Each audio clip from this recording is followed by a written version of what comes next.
मित्रों, भविष्य दर्शन चैनल में आपका हार्दिक स्वागत है। भविष्य दर्शन चैनल आपके लिए लेकर आ रहा है विभिन्न लग्नों में उत्पन्न जातकों की विशेषताएं तथा भावेशों की शुभाशुभता। प्रिय मित्रों, ग्रह तो शुभ, पापी या क्रूर होते ही हैं, परंतु भाव भी शुभ या अशुभ होते हैं। फलित के संबंध में शुभ भाव का स्वामी शुभ तथा अशुभ भाव का स्वामी अशुभ होता है। ऐसे अशुभ भावेश की स्थिति व दृष्टि दोनों ही अशुभ होती हैं। यह तथ्य महत्वपूर्ण है कि भाव में स्थित ग्रह की अपेक्षा भावेश अधिक महत्वपूर्ण होता है, क्योंकि भावेश तो मकान मालिक है, जबकि उस भाव में स्थित ग्रह किराएदार। जो पाठक यह जानना चाहते हैं कि उनकी कुंडली में विभिन्न भावों के स्वामी कौन कौन से ग्रह हैं तथा वे भावेश उनके जीवन में शुभ फलदायक यानी कि कारक रहेंगे या अशुभ फलदायक यानी कि अकारक रहेंगे, उन्हें अपनी लग्न वाली कुंडली से यह ज्ञात हो जाएगा कि उनके जीवन के विभिन्न पहलुओं जैसे शरीर, धन, पराक्रम, सुख, संतान, रोग, पत्नी, आयु, भाग्य, कर्म, आय और व्यय से संबंधित भावेश कौन कौन से ग्रह हैं तथा उनकी शुभाशुभता कैसी रहेगी। भावेशों की शुभाशुभता के बारे में मैं आपको बताता हूं कि लग्नेश जो होता है, जैसे ये वृषभ लग्न की कुंडली है, इस वृषभ लग्न की कुंडली का स्वामी है शुक्र। तो वृषभ लग्न की कुंडली में जो लग्नेश यानी कि शुक्र जो होगा वो हमेशा शुभ होता है। लग्न को हम त्रिकोण व केंद्र दोनों ही इसको माना जाता है।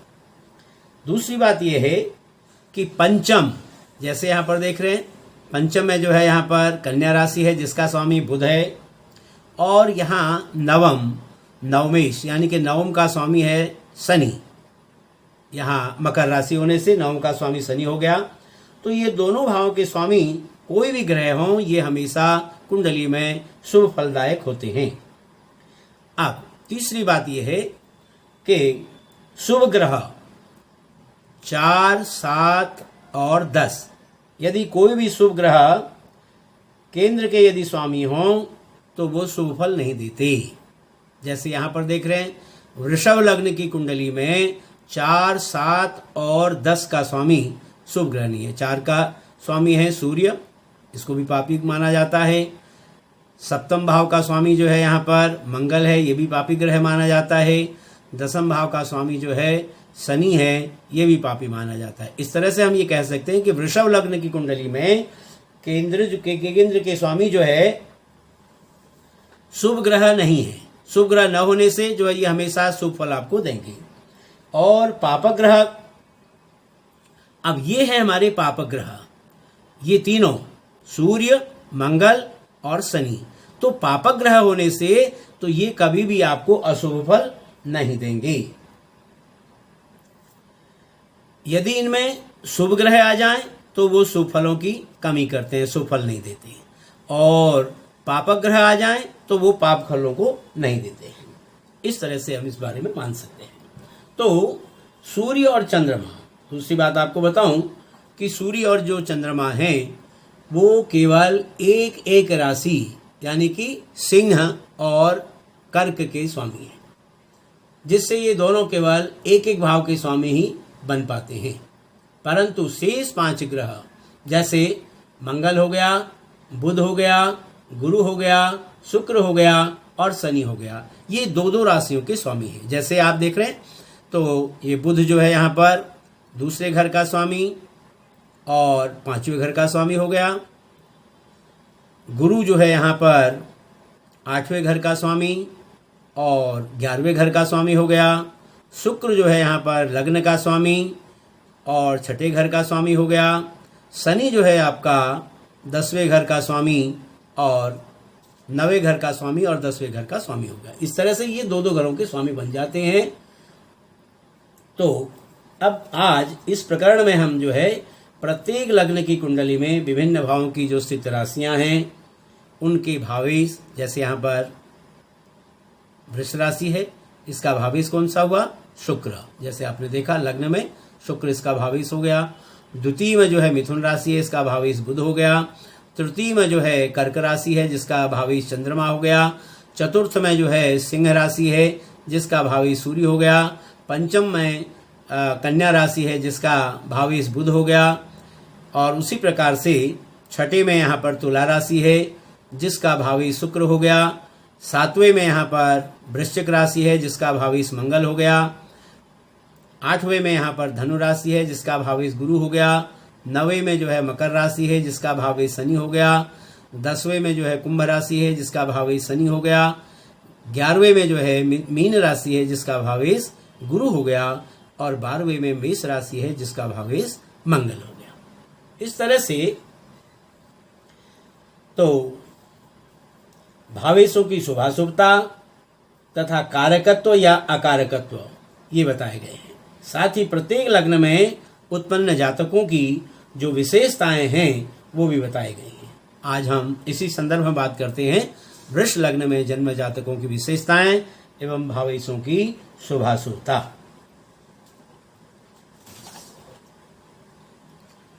वृषभ लग्न या वृषभ राशि में जो उत्पन्न जातक हैं, प्रायः ऐसे जातक शारीरिक रूप से बलवान होते हैं। इनका रंग गेहुआ तथा कद औसत दर्जे का होता है। होंठ कुछ मोटे होते हैं। ऐसे जातक गंभीर प्रकृति के होते हैं।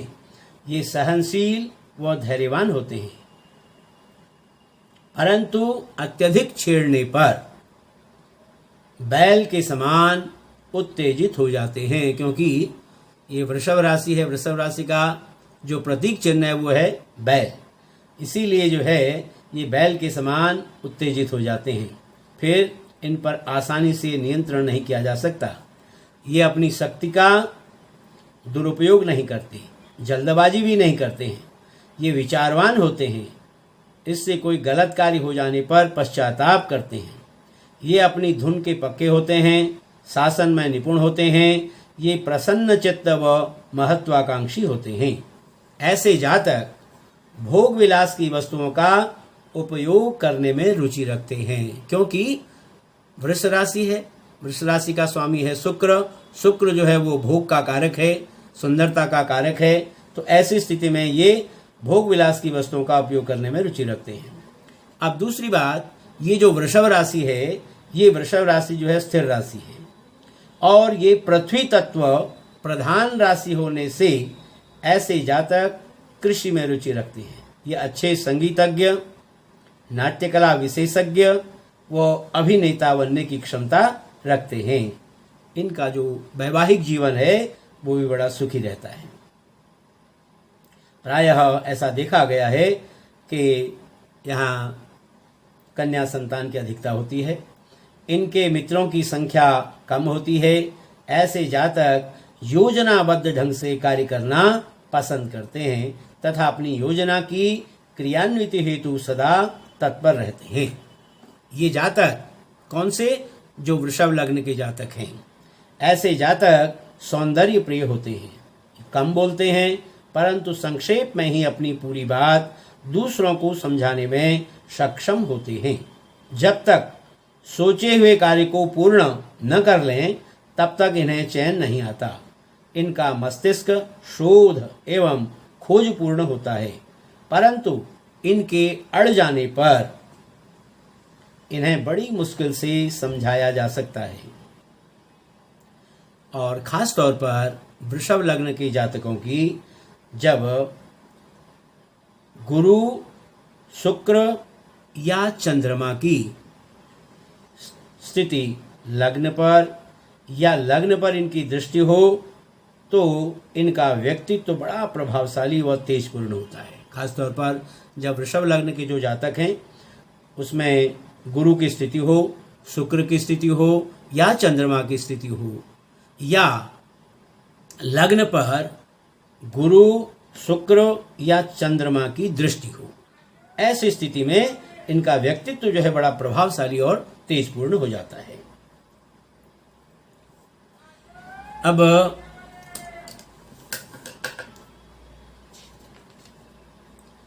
भावेशों की शुभाशुभता की जहां हम बात करते हैं, सबसे पहले बात करते हैं सूर्य की। यहां पर देख रहे हैं आप वृषभ लग्न की कुंडली में सूर्य जो है यहाँ चतुर्थेश हो जाते हैं, जिन्हें हम सुखेश भी कहते हैं। अब ये बताया सूत्र, जैसे अभी आपको बताया कि यदि क्रूर ग्रह जो है केंद्र में होगा तो वो शुभ रहेगा। तो क्रूर ग्रह केंद्रेश होने से ये शुभ रहेगा, यानी कि सूर्य की स्थिति जो है इस कुंडली के लिए शुभ रहेगी, जो माता, वाहन, राज्य व पिता के लिए शुभ फलदायक व कारक रहेगा।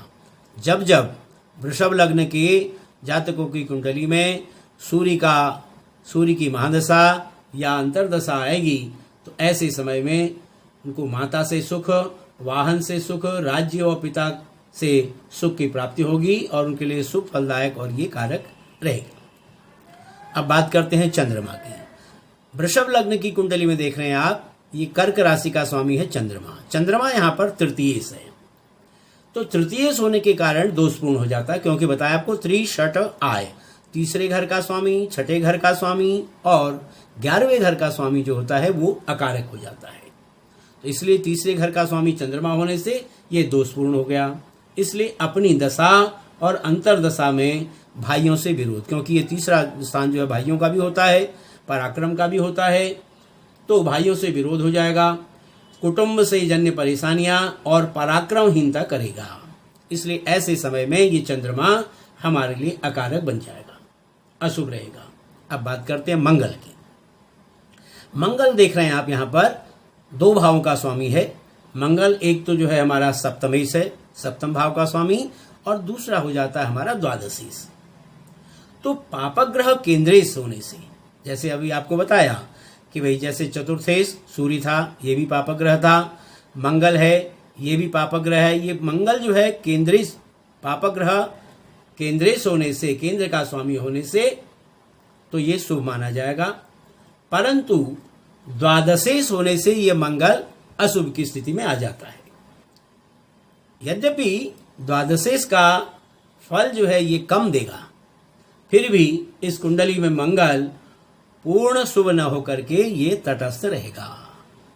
ऐसी स्थिति में यहां पर वृषभ लग्न की कुंडली में मंगल की जो स्थिति होगी वो तटस्थता की भूमिका को अदा करेगा।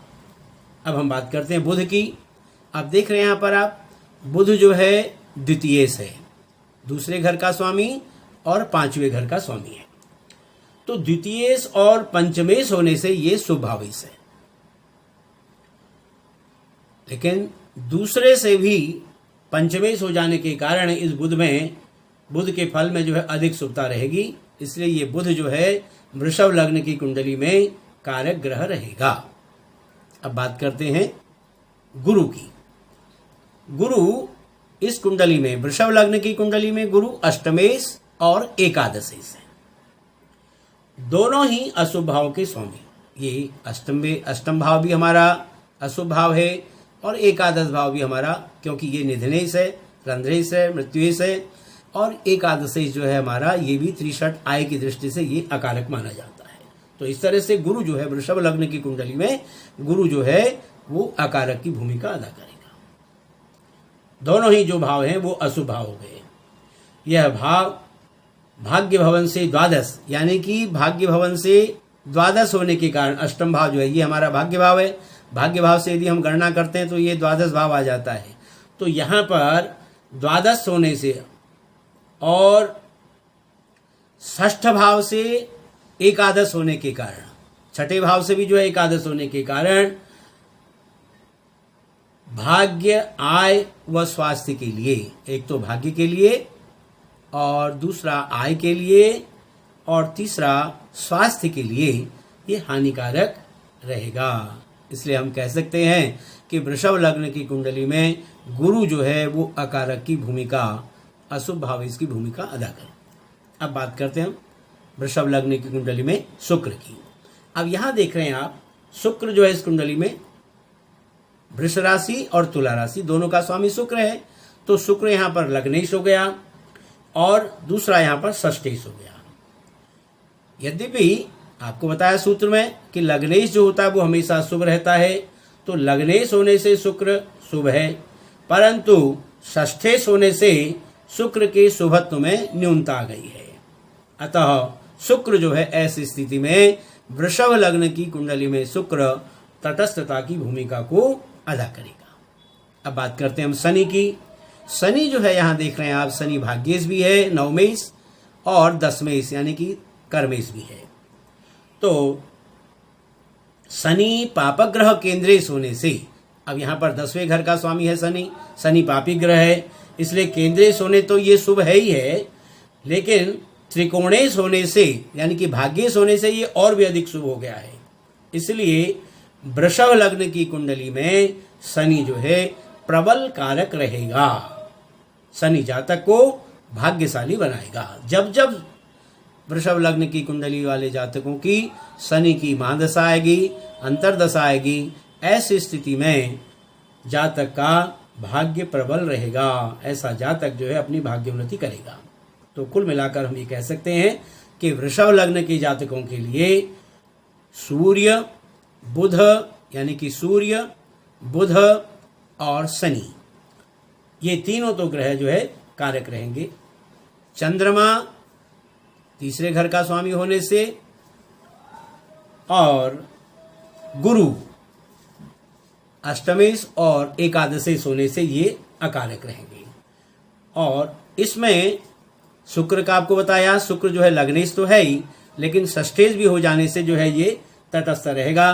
ठीक उसी तरह से मंगल जो है सप्तमेश होने से ठीक था, लेकिन द्वादशेश होने से जो है ये अकारक हो गया यहाँ पर, यानी ज्यादा शुभ फल नहीं देगा। इसलिए जो है मंगल और शुक्र दोनों जो है वृषभ लग्न की कुंडली में तटस्थता की भूमिका को अदा करेंगे। प्रिय मित्रों, इस प्रकार आज हमने बात की वृषभ लग्न में उत्पन्न जातकों की विशेषताएं एवं भावेशों की शुभाशुभता के बारे में। आशा है आपको हमारी यह वीडियो अच्छी लगी होगी। यदि हमारी यह वीडियो आपको अच्छी लगी हो तो आप हमारे चैनल को सब्सक्राइब करें, लाइक करें और हमारी वीडियो को शेयर भी करें। फिर इसी प्रकार की नई वीडियो लेकर के फिर आपके सामने उपस्थित होंगे।